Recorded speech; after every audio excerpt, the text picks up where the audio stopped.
Om.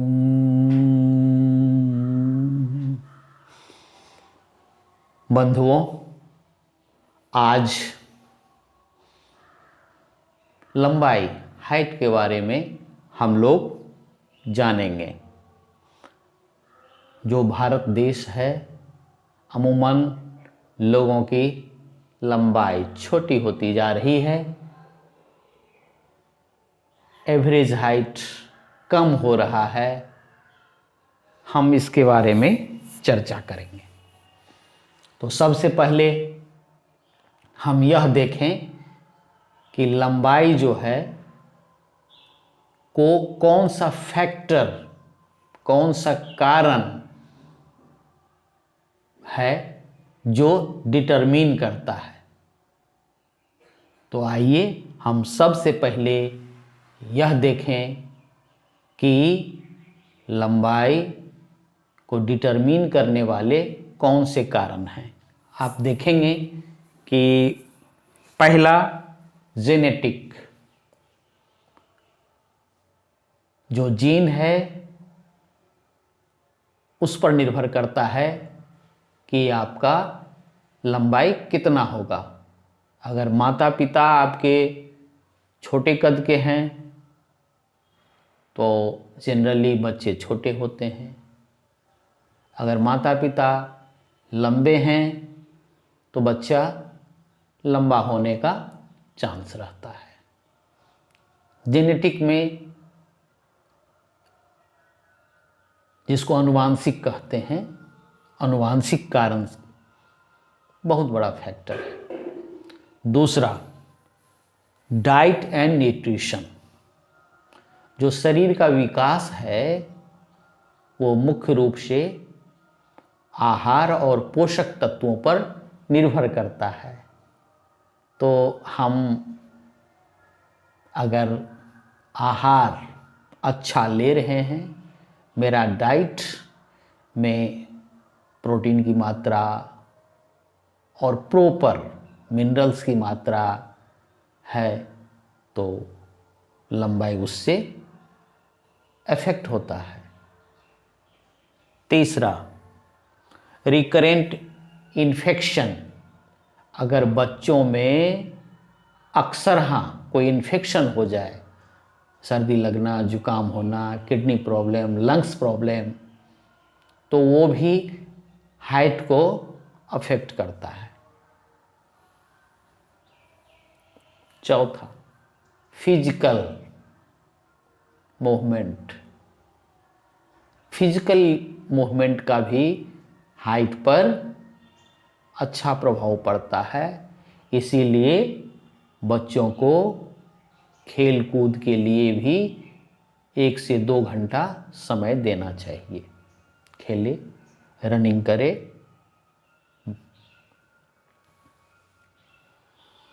Hormonal and इंडोक्राइनल,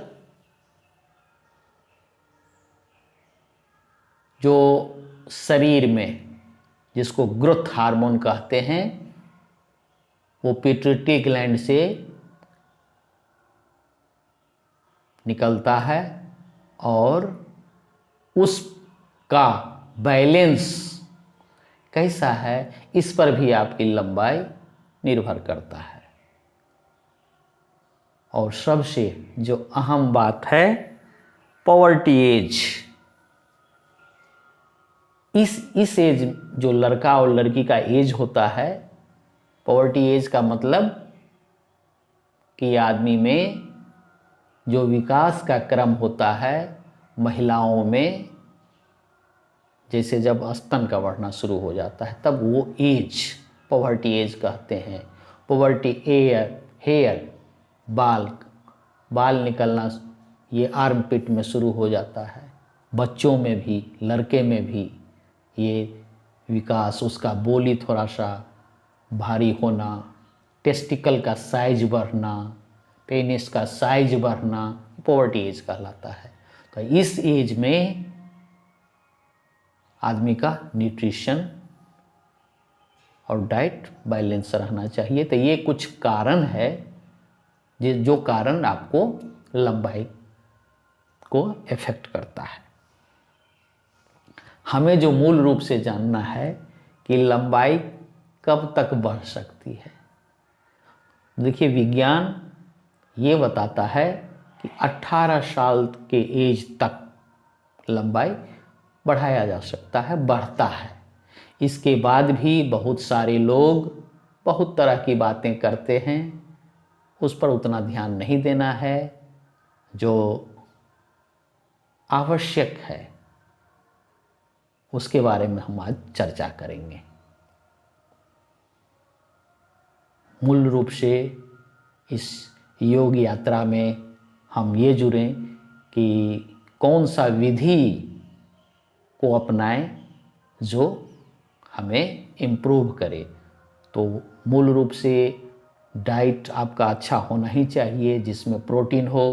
protein product animal होता है या वेजिटेरियन होता है, दोनों। अगर आप एनिमल प्रोडक्ट्स में एग्स हुआ, फिश हुआ, चिकन हुआ,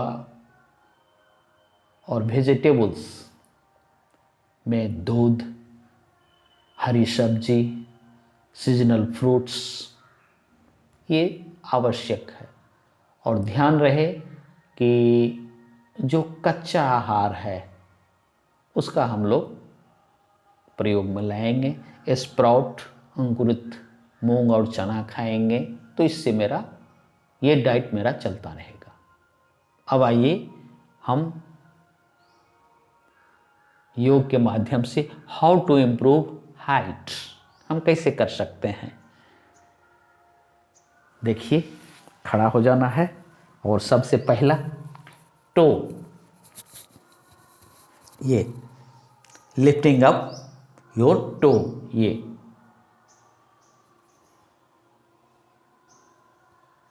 सांस लेते हुए टो पर खड़ा होंगे, छोड़ते हुए नीचे। ये 20 से 25 बार करना है आपको।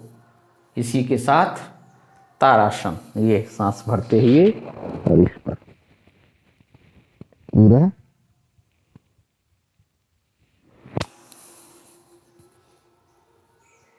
ये देखिए,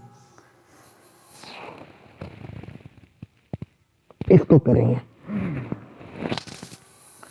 दूसरा हैंगिंग, हम झूलने का व्यवस्था करके और हाथ पकड़ करके झूलेंगे।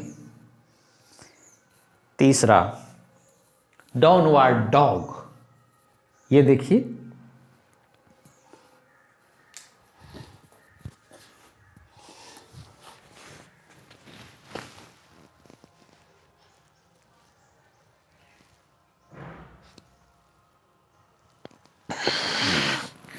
इस पोजीशन में 4 से 5 बार हम करेंगे। इसको पर्वतासन भी बोलते हैं। अगला कैट एंड कॉ पोज, ये देखिए, सांस छोड़ते हुए नीचे और लेते हुए ऊपर।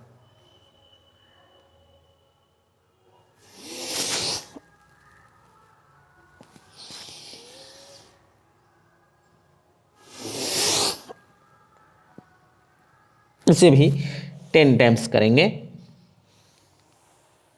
कैट एंड कॉ पोज। नेक स्ट्रेचिंग, गर्दन, ये देखिए,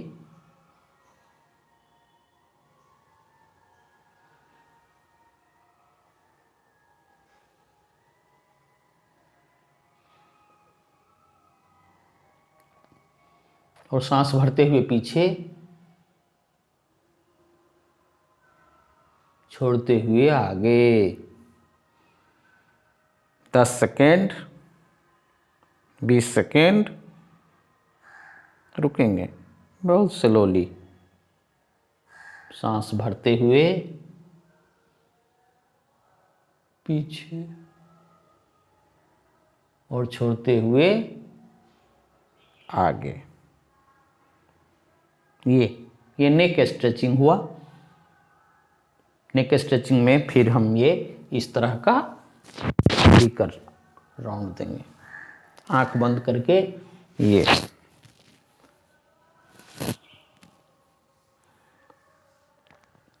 ये देखिए, ये काल्प्स से स्ट्रेचिंग। आप खड़ा हो जाएंगे और दीवार पकड़ के ये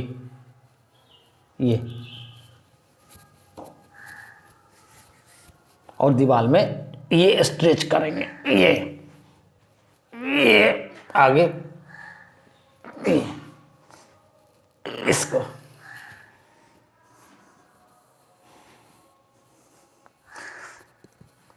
अब आप देखिए, ये हिप स्ट्रेचिंग के लिए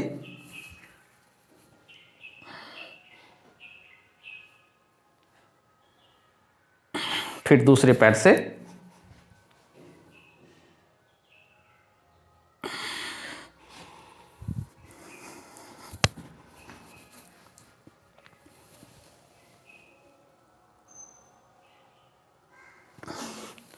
सांस भरते हुए छोड़ते हुए, इसे भी 10 टाइम्स करेंगे।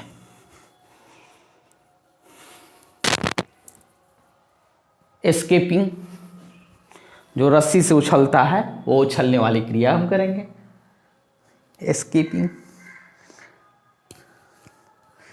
अगला तैरना, अगर जिसको तैरना आता है, स्विमिंग, वो तैरेंगे तो उससे भी लंबाई बढ़ेगी।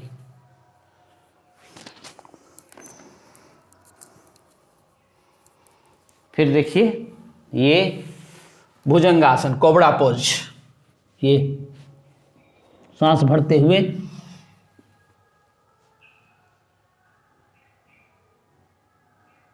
फिर छोड़ते हुए नीचे।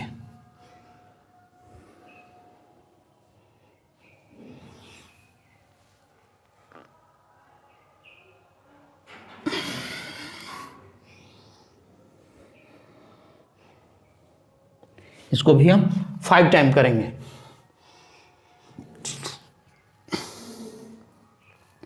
ये सारी क्रियाएं करने से लंबाई आपकी बढ़ेगी। और कर सकते हैं हम, जिसमें मूल रूप से जो थायराइड से संबंधित, चूंकि थायराइड ग्लैंड जो है यही शरीर को पूरा कंट्रोल करता है, तो थायराइड से संबंधित जितने भी एक्सरसाइज है उसको करेंगे। ये देखिए, ये और सेतुबंधासन, ये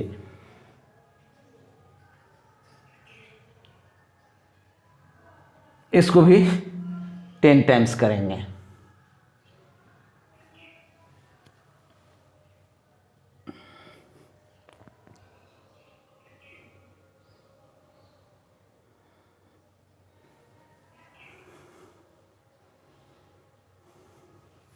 इसको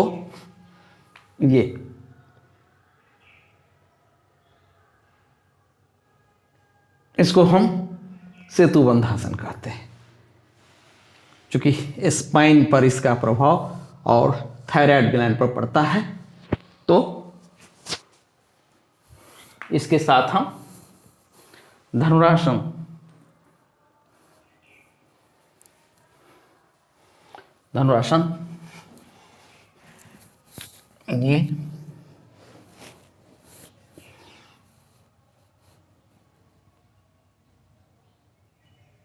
ये भी 3 टाइम्स कर लेंगे।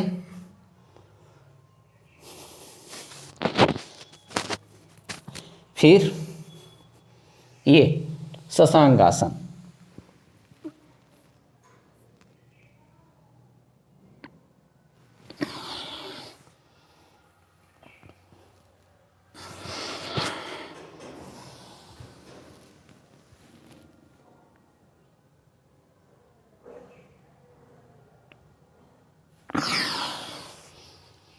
तो ये कुछ आसन थे जिससे स्ट्रेचिंग हुआ और लंबाई इससे बढ़ेगा। अगर हम ये देखें कि मेरा जेनेटिक भी ठीक है, डाइट भी ठीक है हम फिजिकल भी कर रहे हैं और उसके बाद भी लंबाई बढ़ नहीं रहा है, तो जो हार्मोनल और इंडोक्राइनल प्रॉब्लम हो सकता है, तो ये डॉक्टर से सलाह लेना चाहिए और डॉक्टर के सलाह के अनुसार काम करना चाहिए। इसके साथ साथ हम लोग कुछ प्राणायाम भी कर लेंगे। प्राणायाम में मुख्य रूप से अनुलोम विलोम, ये बाएं से लेना दाएं छोड़ना, दाएं से लेना बाएं छोड़ना,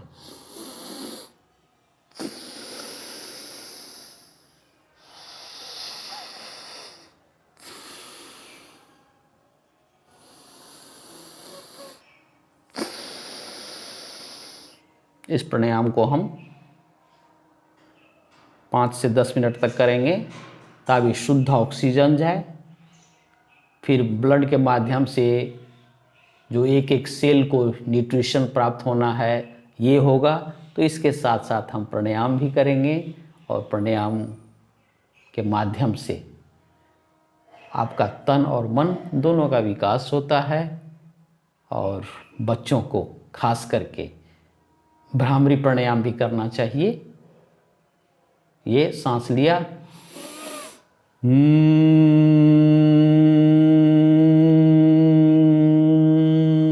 हम ऐसे भी कर सकते हैं।